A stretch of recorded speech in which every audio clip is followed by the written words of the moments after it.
Ah, okay.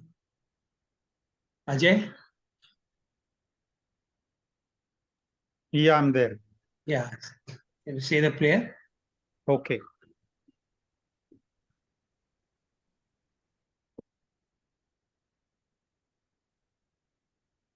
हमें अपने मन को हमेशा संतुलित रखना है। इसी में ही हमारा आत्म विकास समाया है।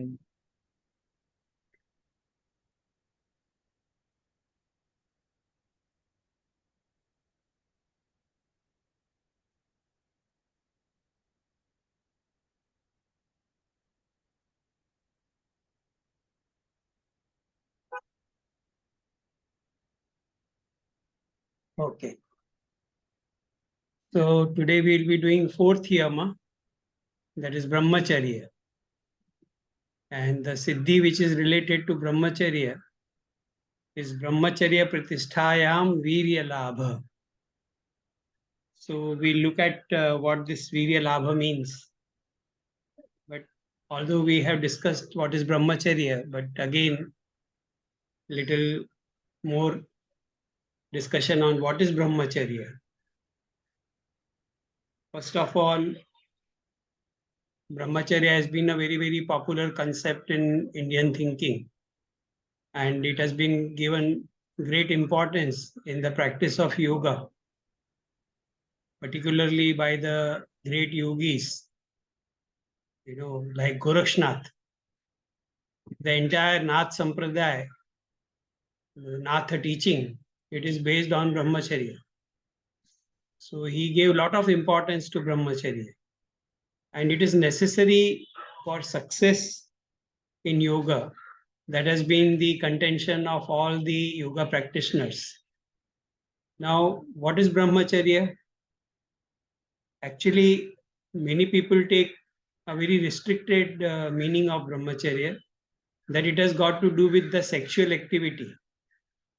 So, restricting the sexual activity, stopping the sexual activity is considered to be Brahmacharya according to many thinkers, but then that is not the correct way, or that is not the correct understanding.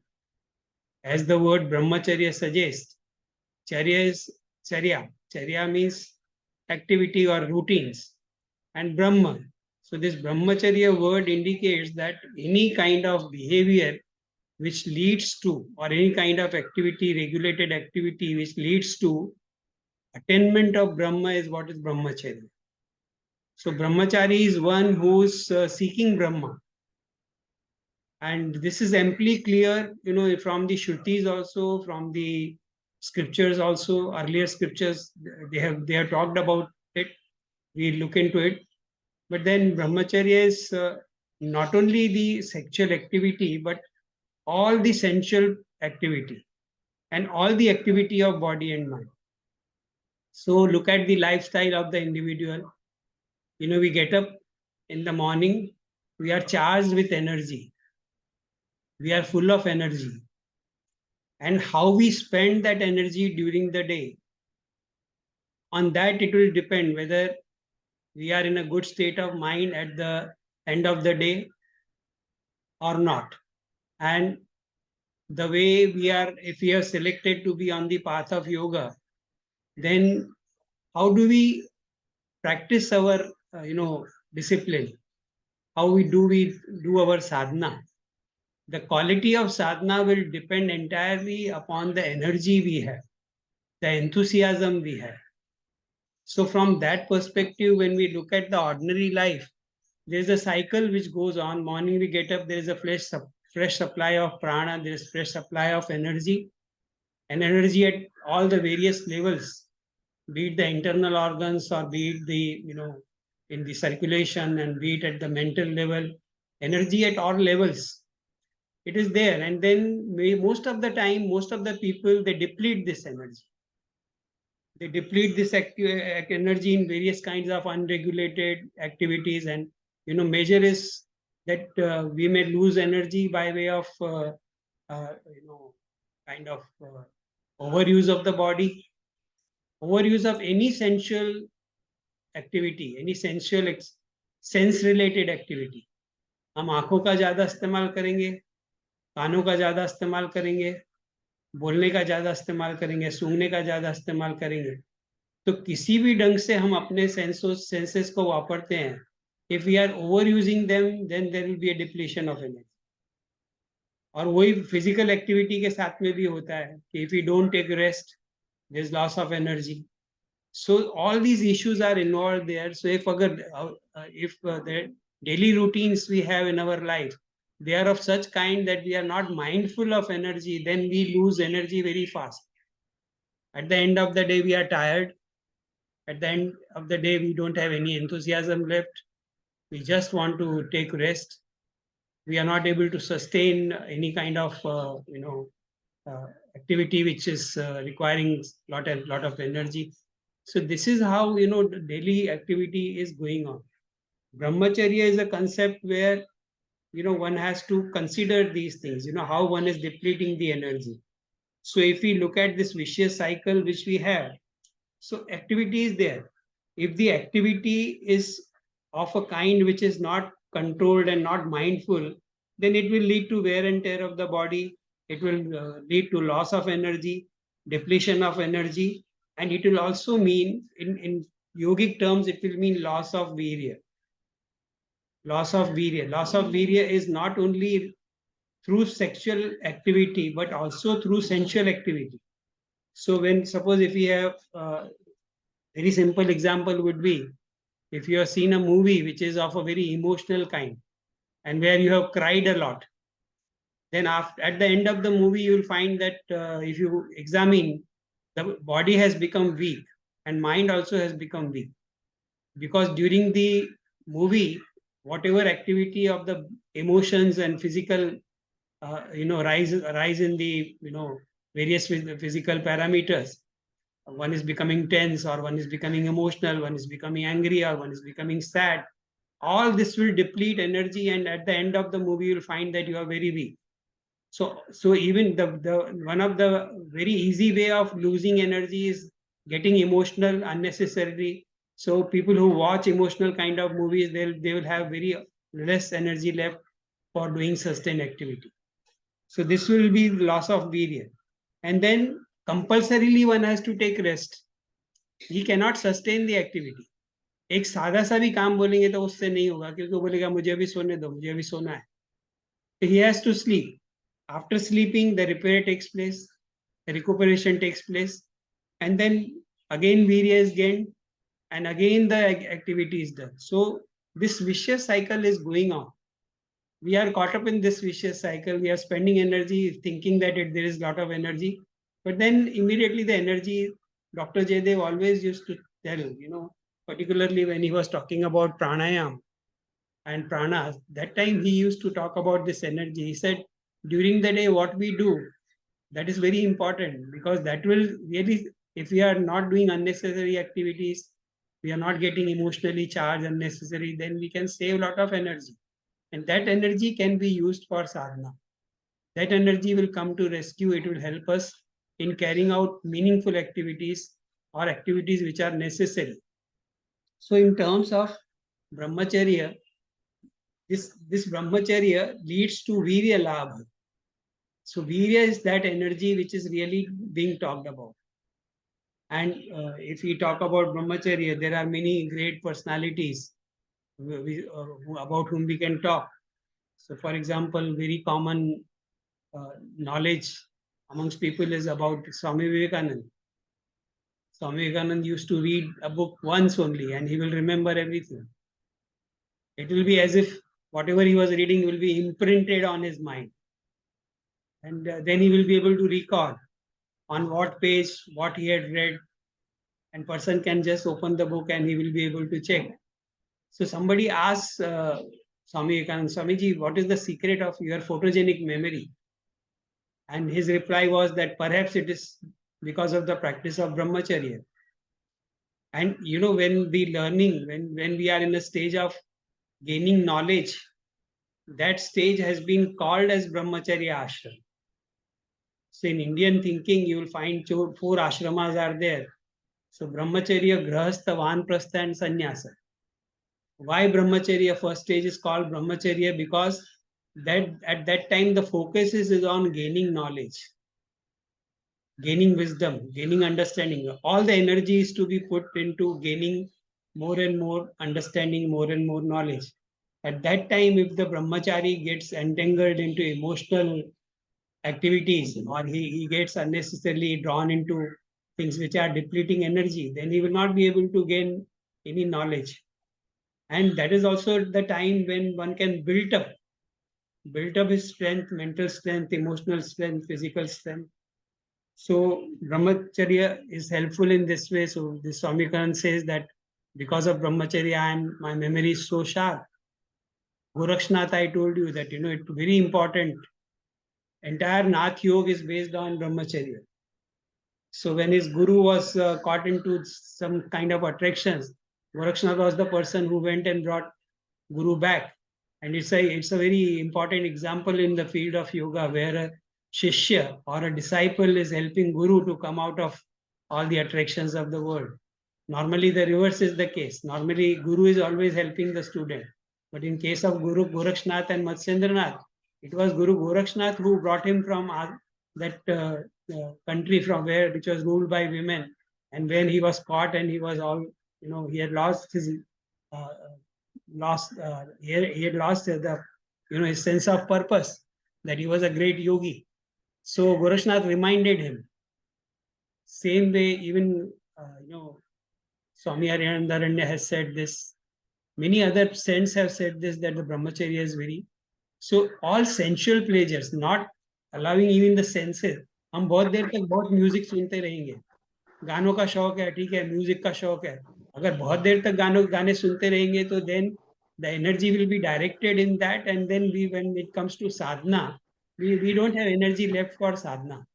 So one has to be very mindful that how he is wasting his energy, how he is spending his energy.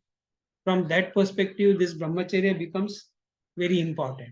Now, when it comes to Veerya, what does Veerya means?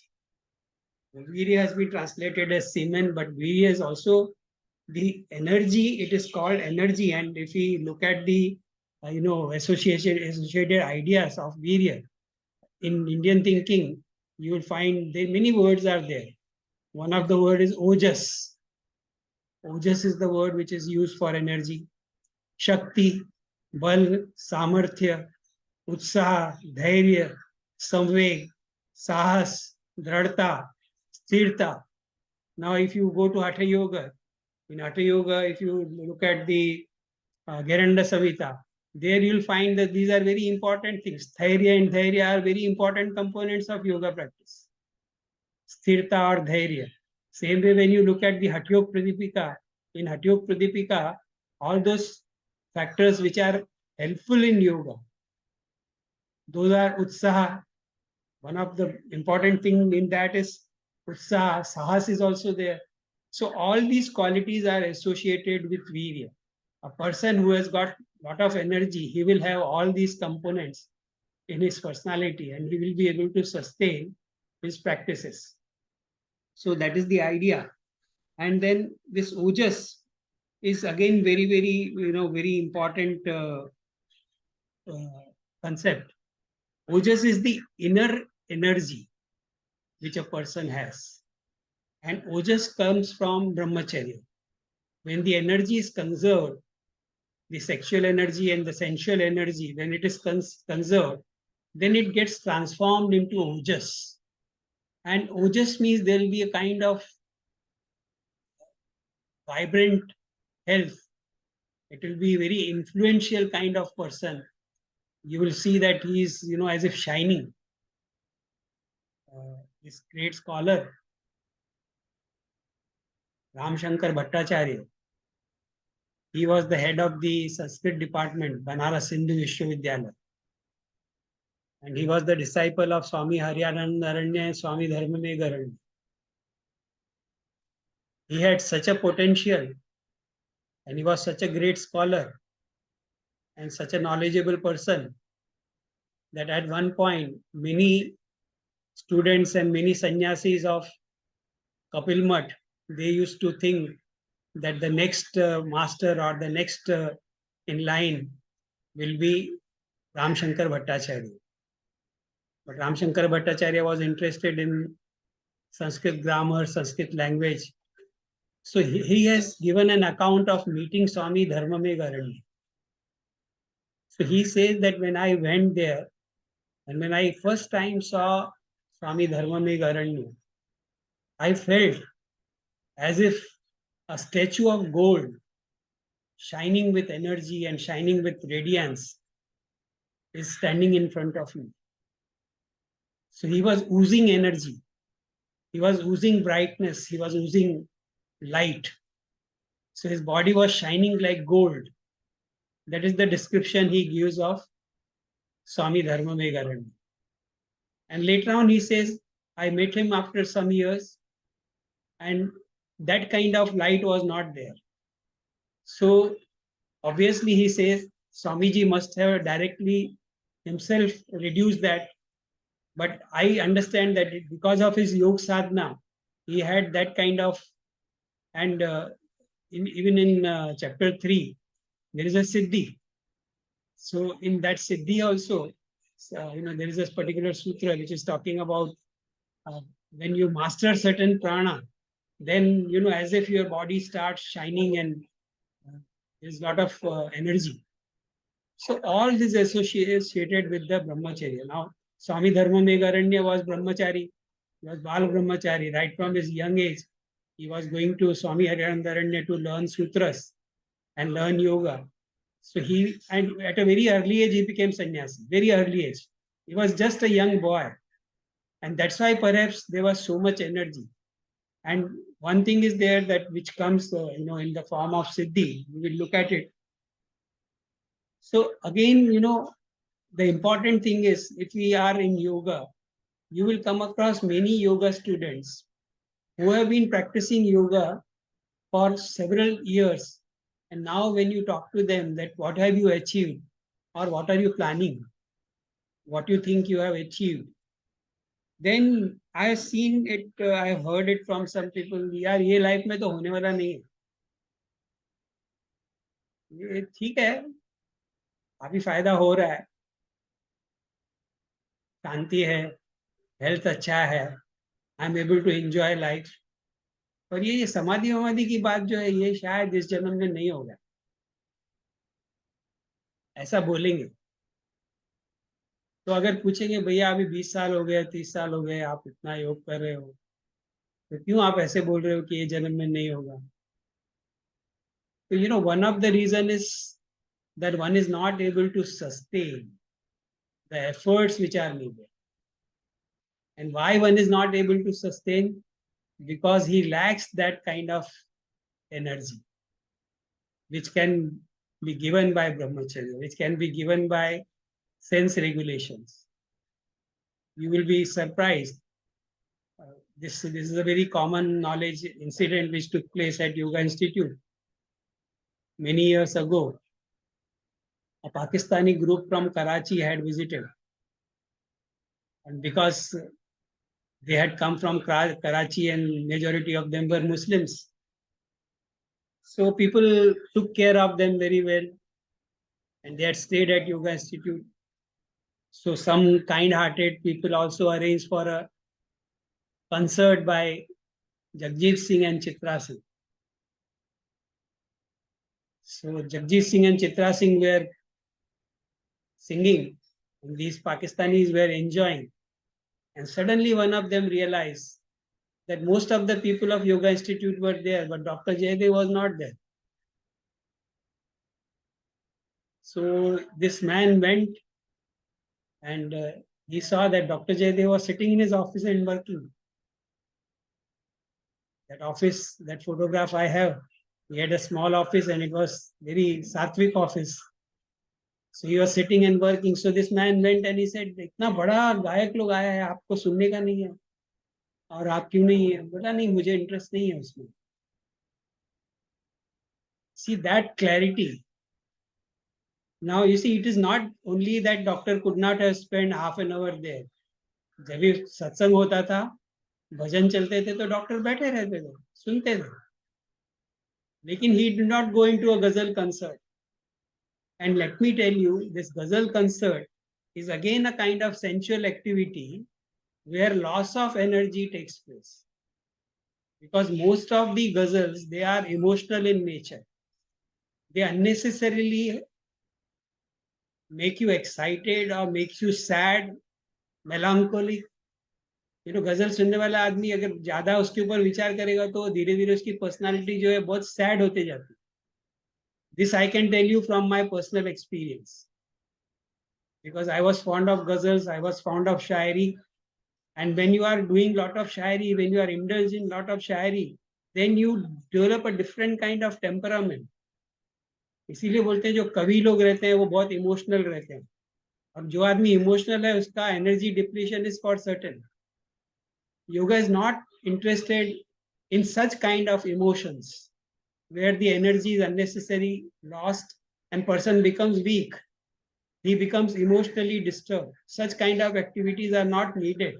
So perhaps doctor was very clear as to what he wants, what he doesn't want. So he was not interested in such kind of program. They might be very valuable to the person. A connoisseur of poetry, a connoisseur of ghazal may say, oh, Jagdish Singh, Chitra Singh is the ultimate. And I'll also say that. I'll also say that they were the ultimate in ghazal. After this Ghulam Ali and Mehdi Hassan or Malika-e-Ghazal, Begum Akhtar. Of course, Begum Akhtar was a different category altogether. Nobody can match her. But then amongst the modern, Jagdish Singh, Chitra Singh attained the heights which nobody had attained. So a connoisseur of ghazal will say, how surprising it is that doctor is not listening to ghazals of these people. But then it is the clarity of purpose. You see, why waste energy where you don't want to go? तो कभी कभी वो बोलचाल की भाषा में बोलते हैं, जिस गांव में जाना नहीं वो गांव का रास्ता क्यों पूछना.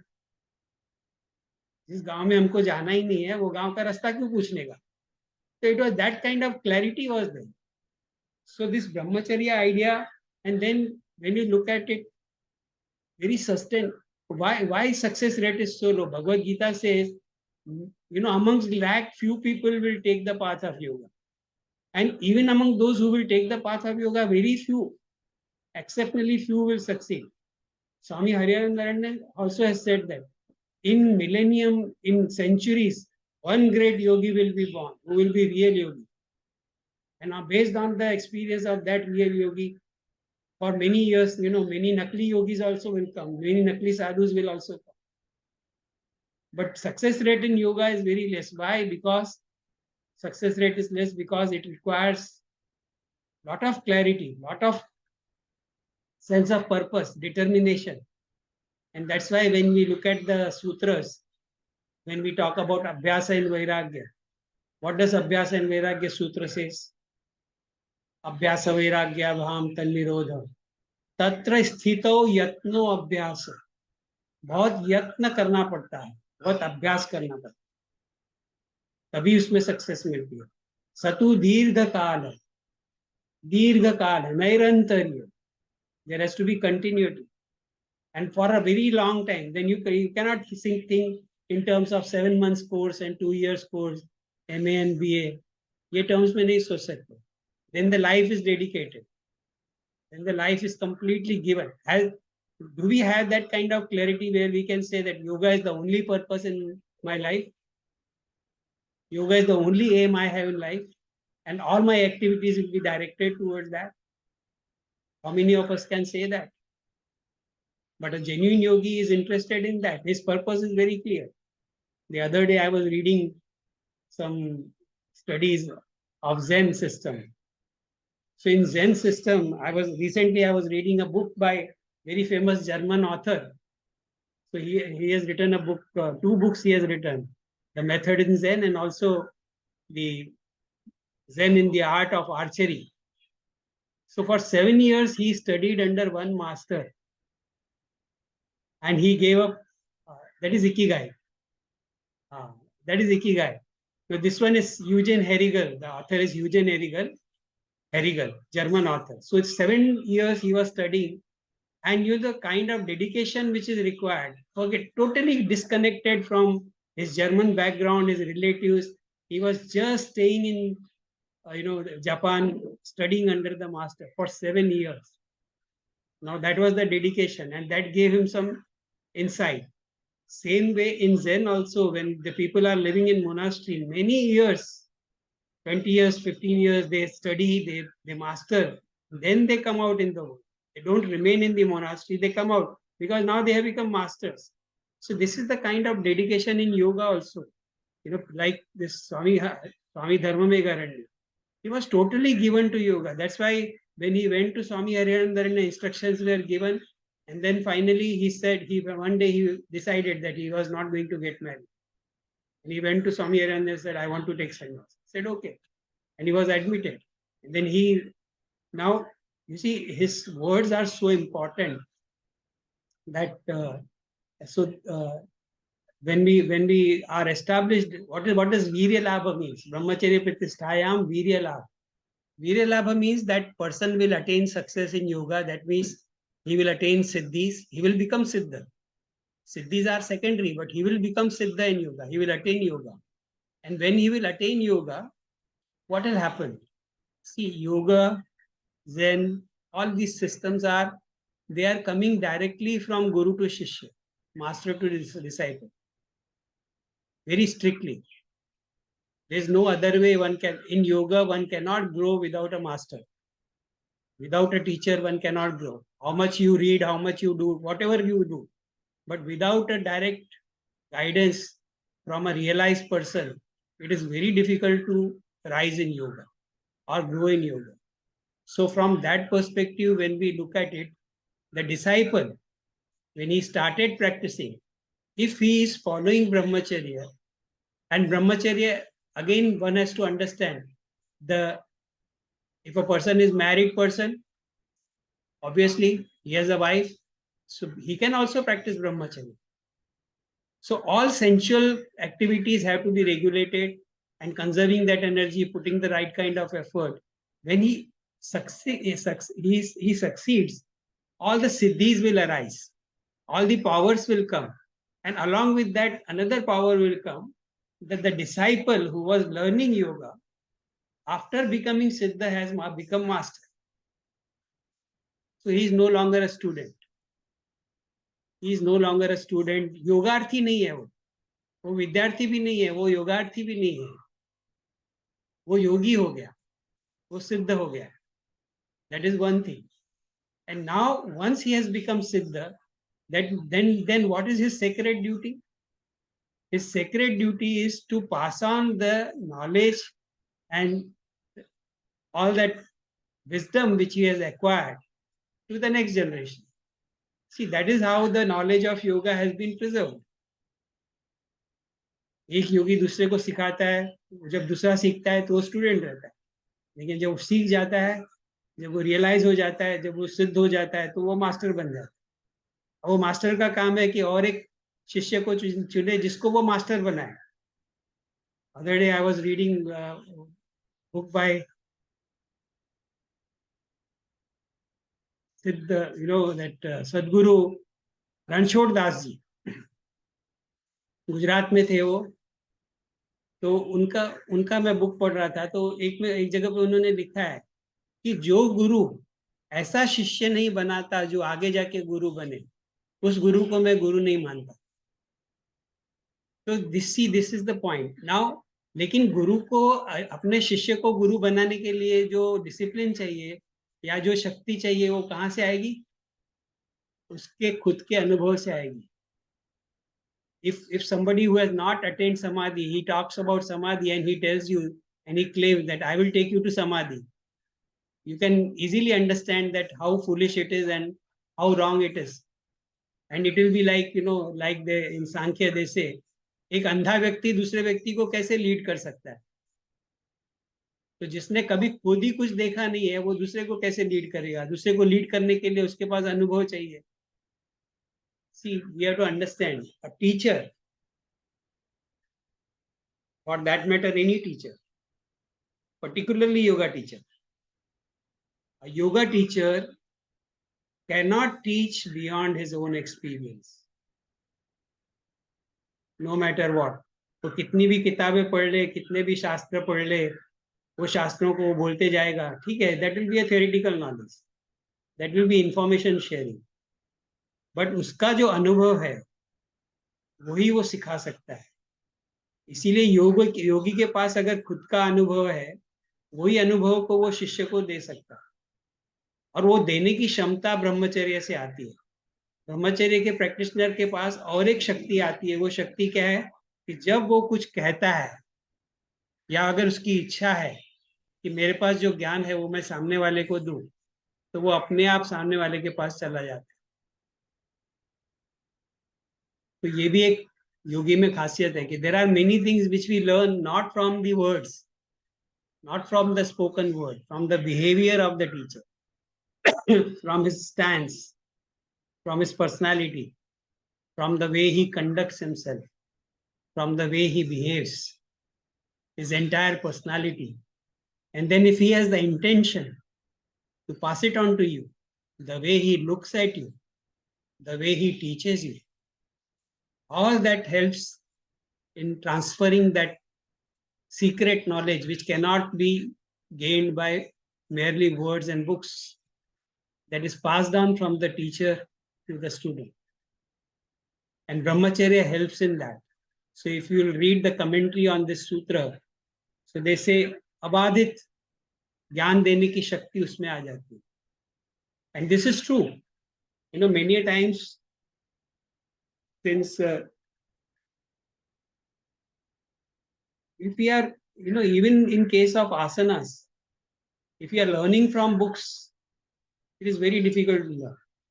But when a master is practicing who has mastered the asana, if he teaches, immediately one can pick up the correct way of performing asanas. And there is a lot of, some may doubt it, some may debate about it, some may question it. But I think there is a lot of communication, non-verbal communication taking place between the teacher and the student when teacher is teaching asanas. And this non-verbal communication is, you know, the way it is being performed. And this happens in all these esoteric disciplines which are there. I cannot think of other disciplines. Like I find that like yoga, Zen is there, and then Taoism in Tai Chi Chuan is there. Tai Chi practice or Qi Kung practices are there. These are the practices where again some master has to be there to be able to teach. So it becomes easy. And one thing we have to remember always, which I always think, if we want to become a good teacher, we have to deepen our experiences, because we will not be able to go beyond our experiences. हम वही तो सिखा सकते हैं जो हमने अनुभव किया है, उसके आगे हम क्या सिखा सकते हैं. तो अगर हम गहराई से अनुभव करेंगे, अगर हमारे पास अच्छा अनुभव है, तो हम दूसरे के साथ शेयर कर सकते हैं. This is what is happening in case of yoga. So his own experiences will be transferred, and he will be able to generate that kind of knowledge, and as a result एक शिष्य जो है वो गुरु बन जाता है. और कोई तरीका नहीं है गुरु बनने का. गुरु बनने का एक ही तरीका है कि गुरु से सीख के उसको आत्मसात करने का, उसको जीने का, उसका अनुभव करने का, और तब जाके वो गुरु की पर्सनालिटी अपने अंदर आती है, या उसकी जो विजडम है वो अपने अंदर. ये तो नहीं हो सकता. Niranjan, हाँ. so there are those 8 ways of breach of Brahmacharya, no? Thinking, talking, joking, looking, engaging, speaking, deciding. Yeah. So ये जो ब्रह्मचर्य वाला सूत्र है, ये वहाँ पे 2 स्क्रिप्चर्स हैं जो ये बात करते हैं. वात्सायन का काम सूत्र है, वो उसके बारे में बात करता है 8 प्रकार का मैथुन, which you mentioned just now. There's another scripture which is talking about 8 ways of intercourse, and all these 8 ways are in depleting the energy. So a person who's really sincerely interested, then he will be very careful about all the 8 methods. So in any way the energy loss is there, anyway mind is getting distracted, he will be mindful of that. Classically, these 8 methods have been suggested. And then, this Mundaka Upanishad, very important. I was thinking about it and then I remembered Mundaka Upanishad, and it has been, some work has been written by Swami Hariharan Aranya. तो एक उनका जो एक book है संक्षिप्त श्रुति सार, श्रुतियों में जो भी प्रैक्टिकल साधना की दृष्टि से जो भी श्रुतियां उपनिषदों में आई हैं, वो सभी को उन्होंने जमा करके एक जगह पे रखा है। तो उसमें से एक श्रुति जो है वो मुंडक उपनिषद की है। ऐसे तो उसमें 2-3 है। तो एक तो यह है, नायम आत्मा बल प्रवचन लभ्यो, ये आत्मा का ज्ञान या योग का ज्ञान प्रवचन से नहीं मिलेगा। और उसके बाद दूसरा भी श्लोक है, दूसरा भी एक श्लोक उसमें, नायम आत्मा बल हीनेन लभ्यो न च प्रमाद तपसो वाप्य लिंगा एते रूपायते यस्तु विद्वांस तस्यैष्य आत्मा विश्यते ब्रह्मधाम।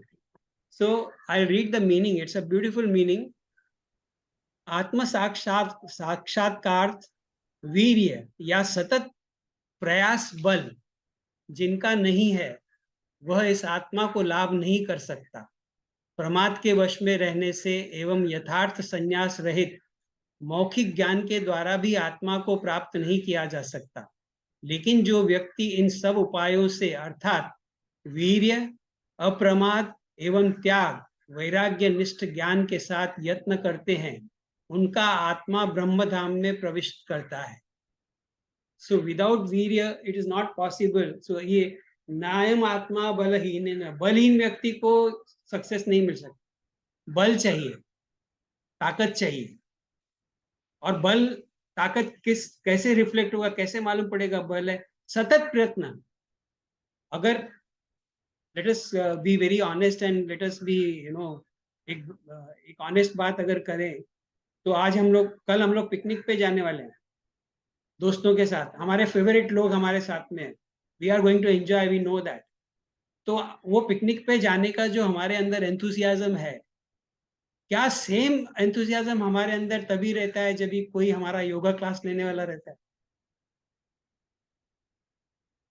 क्या हम उसी उत्साह के साथ योग या तो कल मैं पूरा दिन फ्री हूं और मैं कल में पूरा दिन योगाभ्यास करूंगा? Do we have this kind of enthusiasm? I feel excited to sit in yogasana.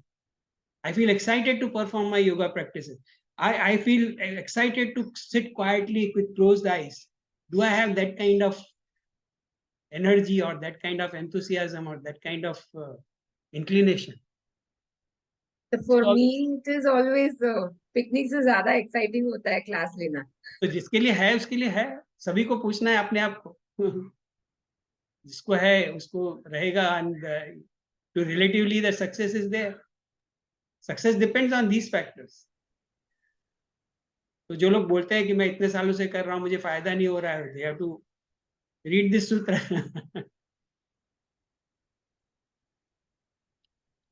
So there are two things I'd like your opinion on. One is, I think, like if I take my example, I was very busy in work before. Yeah. And now I'm not as busy as before, for example. And that extra time that I have can be a cause of a lot of distractions. Yes. So one has to really find ways of keeping the mind, keeping the body busy, so that so that you are, you can sensually control. You are on the right path of controlling your senses. So one, I'd like your opinion on that. Another thing I wanted to ask you is, if one tends, if I tend to play, because I have extra time, I like to play, say a game, table tennis, for example. And I tend to get better at it the more I play. And the more I play, the more addicted I get to it. Is this also a form of breaching this Brahmacharya thing? So I'd like your opinion on this. So two things are there, that when we have too much time and no activity to really pull us, then mind does get distracted. So mind has to be always engaged in activities. And when we are engaged in worldly activities, then most of the time we neglect our health, we neglect our well-being, we neglect our emotional and spiritual well-being. So it is not desirable that we get lost into the worldly activity to such an extent that we miss on something very, very vital, something very important. Our own well-being, our own mental, spiritual, physical growth. This is very, very emotional growth. It is very important. So while doing all the physical activities in the worldly activities, we have to also ensure that we are giving enough time for our spiritual upliftment and our well-being. That is one thing. And when physical activities in the external world, in the material world are reduced and we have got extra time, then that extra time could be utilized in furthering our spiritual goal. So we can take up more activities of spiritual kind where japa could be there, reading some scriptures regularly, devoting 1 hour, 1.5 hours, or 2 hours in studying some kind of scripture which will keep us focused on the path. That could be done, or meeting with some like-minded people, or doing some activity where our goals are really getting more clearer and enhanced. So one can take up to teaching yoga, one can take up to helping others. That could be one way of engaging, and one way of improving, and using the time for the right purpose. And also one thing is there, that ultimately one has to, I have heard it from the mouth of masters also, and they say that as far as possible, if you are materially secure, if you have got enough, then don't waste time on earning money and wasting time on material possessions. Start thinking in terms of your own growth, and there is no end to that. One can just go on mastering. So it will be better idea to really think how we are wasting time, or really are we putting this time to good use. And this is a very tricky thing. Somehow when we find time, then we find that there are n numbers of ways in we get distracted and lot of time is wasted because we know we have the time.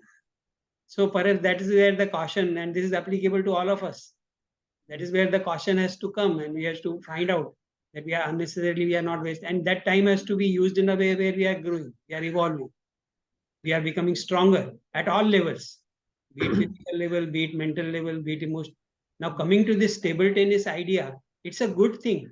It is a very good activity. So it keeps you physically active. It is also having physical energy is very important. So anything which will enhance your physical energy, and which will because that physical energy can be also used for the spiritual pursuit. And when you are doing something, there will be enthusiasm, there will be energy. And as against this, lot of wrong thinking is there. People say that अभी क्या ये योगा वगैरह करने का, जब ये बूढ़े होंगे तभी करेंगे, लेकिन बूढ़े होने के बाद में तो ताकत ही नहीं रहती है. अब सुखासन में बैठना है तो 10 मिनट में पीठ दुखने लगती है, तो फिर क्या साधना करेगा आदमी. साधना तो तभी करनी चाहिए जब शरीर में शक्ति है. तो शारीरिक शक्ति भी बहुत आवश्यक है उसमें. ये एक्टिविटी अच्छी है, लेकिन इसमें we have to also see that many times these activities like badminton and all, when we are in sports, normally we get drawn into competition. So instead of having a good benefit from it, our personality is getting affected in sometimes in a negative way. वो नहीं होना चाहिए. उसको थोड़ा सा ध्यान में रखना चाहिए कि उसमें competition नहीं आना चाहिए. It is only for the fun. It is only for enjoyment. It is only for recuperation. So Brahmacharya also comes from Veerya also comes from recuperation. अगर हम एक्टिविटी करते जाएंगे थक जाएंगे तो कुछ मतलब ही नहीं. तो उसमें से इस ढंग से एक्टिविटी करने का कि we gain back lot of energy. तो वो ध्यान में रखते हुए एक निश्चित समय अगर आप करते हैं तो उसमें कोई भी बुराई नहीं है, और अच्छा है इनफैक्ट. और सभी को ये कुछ ना कुछ एक्टिविटी ऐसी करनी चाहिए. और ये भी होता है कि कभी कभी when you are doing sadhana, you become tired because of the effort which is involve. और ऐसे समय पे आप बोलेंगे कि नहीं मैं सब छोड़ के साधना करूंगा, तो mind will get more distracted. इसीलिए ऐसा कहते हैं कि उस समय क्या करने का, उठने का, बाहर एक चक्कर मार के आने, बाहर घूम के आने का, नेचर में जाके आने का, किसी फ्रेंड से बात कर लेने का, घर में चक्कर मार लेने का. So your mind becomes calm, again you are ready for action. और ये ढंग से हम लोग थोड़ा सा विचार कर सकते. Thank you, sir. Thank you. Yeah. Niranjan, हाँ. because of what Ashish said, I'm just reminded that on 10th of October 1988, we had gone to Mathiran with Dr. Saab Hansaji and few of us couples. Ajay and Usha were there that time. Yeah. And, just Ahar, Vihar, Achar, wo sab ho raha tha. So, Vihar mein, we started to play Kho-Kho. Dr. Saab and Hansaji were also playing with us. And everybody was so excited about them playing. And the game was really at its peak. Like, both of them were chasing each other, like giving each other Kho and trying to catch each other. And everybody was so excited. And suddenly at the peak of it, Dr. Jaidev said, stop the game. And everybody was like, oh, today I'm able to realize why he did that. From your talk, I'm able to realize that. Ajay, you will recollect this. Yeah, I remember. I often quote it in my class. Yeah, so this is like, he saw that it is now getting into a waste of energy. Because people are deriving a sensual pleasure out of seeing everybody running and seeing their gurus playing with them. Too much So excitement. he just put it to a stop to it. Keep its energy drain. Now actually extending to what she's saying, it's only after coming to the institute that we we've gone for couples class picnics, we've gone for special class students picnics, and everything is so well organized, right from the food to the recreation to the rest and going and coming, so we don't get tired after coming. We are still the next day's routine starts in the same way. Whereas before joining the institute, we've also gone for picnics, but we get so tired and we extend to so late hours and so much of just halla gulla and eating only, that the next day starts on a very bad note. This happens on the New Year's Eve. People celebrate till 12, 1, 2, and the New Year day starts on a very bad note. So this is something which we have learned from the institute, that we should enjoy. It's not that we should not enjoy. But then if it is done in moderation, if we choose the middle path, I think that is what we need to learn. And that is very difficult, rather than the two extremes are easy, not to take at all and to indulge. But the middle path is something which is very difficult, and that is what the institute, I think, has taught us. So we haven't to suppress. We have to regulate, as you said, and these things should drop. It should not be given up. And I think it drops when you have something higher in life. So it drops. And these picnics are always very well organized. There is an asan session, there is a recreation session, there is a relaxation session. So there is no, it's not meandering and it's not an aimless exercise. It derives something out of it. The same thing happens in case of camps also, which were conducted under doctor's guidance. Camps, all the activities during the camps, the participants will get up at 6 o'clock, 6:30. The first session will begin at 6:30, and then it will go on till 7:30 in the evening. But none of them got tired. None of them got tired, and they were very enthusiastic, and because the timetable was made in such a way that everything was balanced. That used to happen in camps also, and in not many picnics I attended at the Yoga Institute, but whatever little I saw, doctor ensured that everything was very smoothly, like all the activities were regulated. So it had that kind of effect. In actually one of the picnics, we take their feedback, and one fellow said in the end that I didn't know that without alcohol and without non-veg also we can enjoy. So that was something. That's great.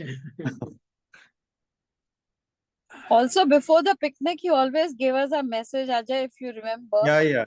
He said, expect the unexpected and things will not go your way. Food will not be according to your liking.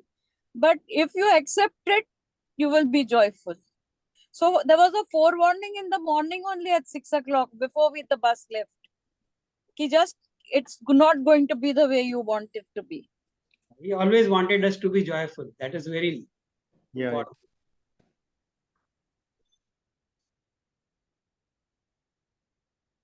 Wonderful session, sir. Very, very enlightening. ऐसे लगता है कभी खत्म ही ना हो. It's ये भी indulgence है. true, true. Sorry, today I'm overindulging, but throw some light on that Shuka Vyasa story. Because see, when Vyasa would pass the pond where the Apsaras were bathing, the Apsaras would quickly cover themselves up. Yeah. But when Shuka was passing, though they were half clad, they never felt ill at ease. Can you throw light on this? No, that is because of the kind of signals which are going. You see, we have a mind which is a very good sender of messages and receiver of messages. So it is a very good transmitter. And whether we are aware or not, the minds which are around us, the people who are around us, they affect us because we are receiving some signals from them. So same way in case of this story also, Shuka was so innocent and he was so unconcerned that the ladies who did not feel any self-consciousness or any kind of self-awareness of this kind where they become a little more alert, nothing of that sort took place because he was such an innocent person and he did not have any such vibes in his mind, so he did not send those vibes. So when those vibes are not there, person feels secured. There are people, people who are innocent of innocent nature, and you come into their presence and you feel a sense of peace because their mind is full of peace. They are transmitting peace and we receive peace. So we are comfortable. Same thing happens, and this is the power of expectation. Like nowadays, they talk about power expectation. What kind of intentions we have, what kind of mental activity is going on, that affects the other person. We may think कि सामने वाले को पता नहीं चलेगा, लेकिन unconsciously, consciously, everybody, because our minds are sattvic, everybody's mind has got sattva. And the knowledge is the quality of sattva. Sattva तो knowledge मिलेगा ही. कुछ नहीं करेंगे तो भी वो mind उसको absorb कर सकता है. We have that ability. We can receive signals. So the state of mind of Shuka and state of mind of Vyasa, they were different. That's why the ladies were affected by one and not affected by the other. You were saying this Brahmacharya. Charya means what? Charya means ये जो आचार जो बोलते हैं हमारा behavior. So conduct. Conduct. And Charya. Conduct जो ब्रह्म की तरफ ले जाए उसको ब्रह्मचर्य. Charya in Sindhi means what? Charya means Sindhi is pagal. You want to call yourself that?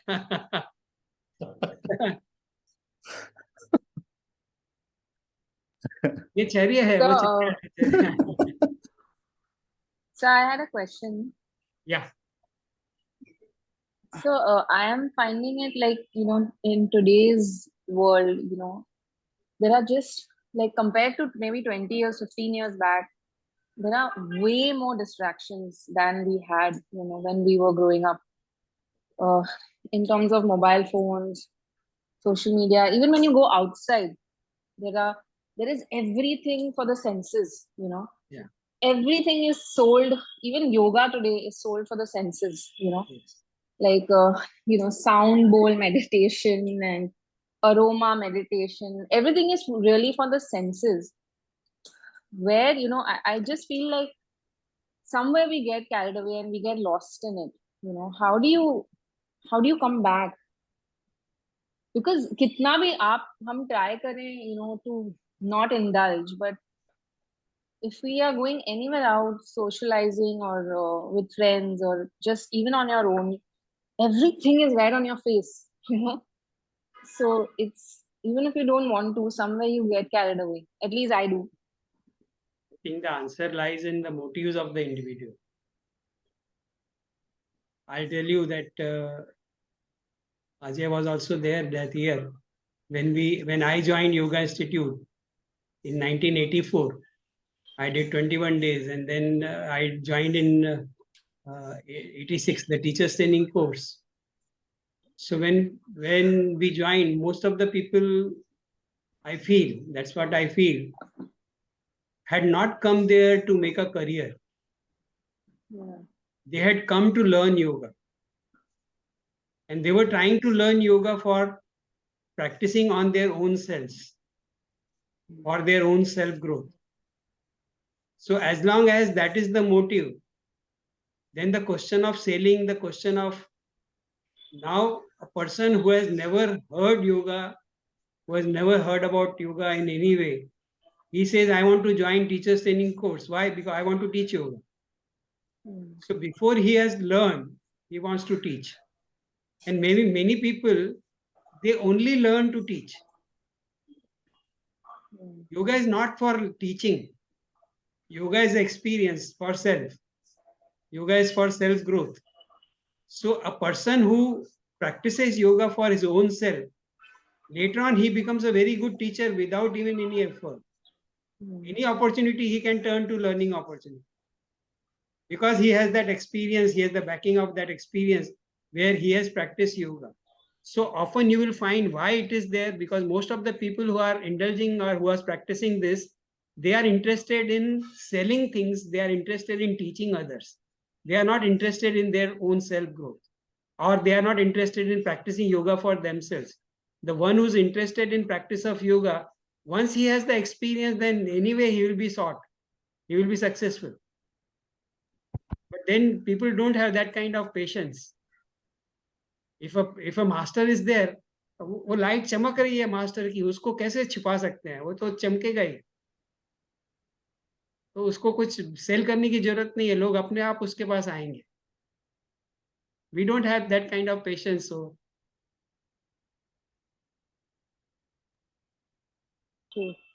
answer, like to answer her question कि how to deal with the students who are actually जैसे मेरे पास आते हैं कि sound meditation कराओ या face yoga कराओ, आज का ये सेशन था. So I tell them actually face yoga is कुछ नहीं होता है, इंस्टेड वी डू द जिवा बंद और सिंह मुद्रा and all, it directly works as a your face yoga only actually.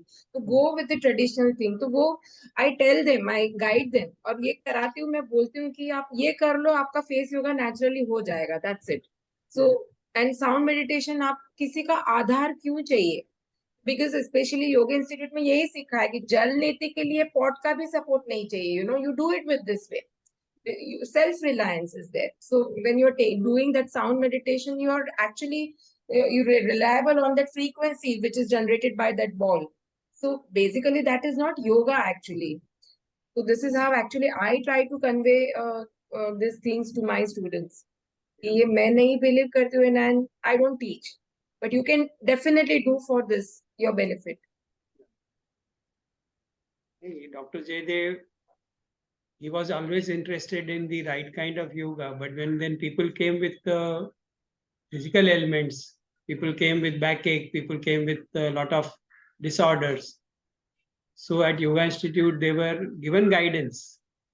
And suppose 100 people came with such kind of issues, 1 or 2 or 3 or 5 will amongst them, they were able to realize that it is not only a cure for my backache, there is something more to yoga. So they will ask questions. And when they will ask such kind of questions, that was the time to give them the correct thing. Till that time, if you try to give correct thing, they will not take it. And you will turn them away. So Dr. Jaydev, that's what I understood, that when somebody comes to you, give them what they want. And when he is ready, give them what you want to give.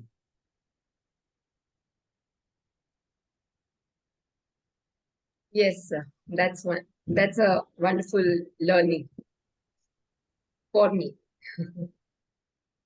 Leave it here today. Lot of discussion. I thought I'll speak Yes, less, but yes. lots of question answers. Yes. अभी आपका वीर्य एकदम high हो गया है.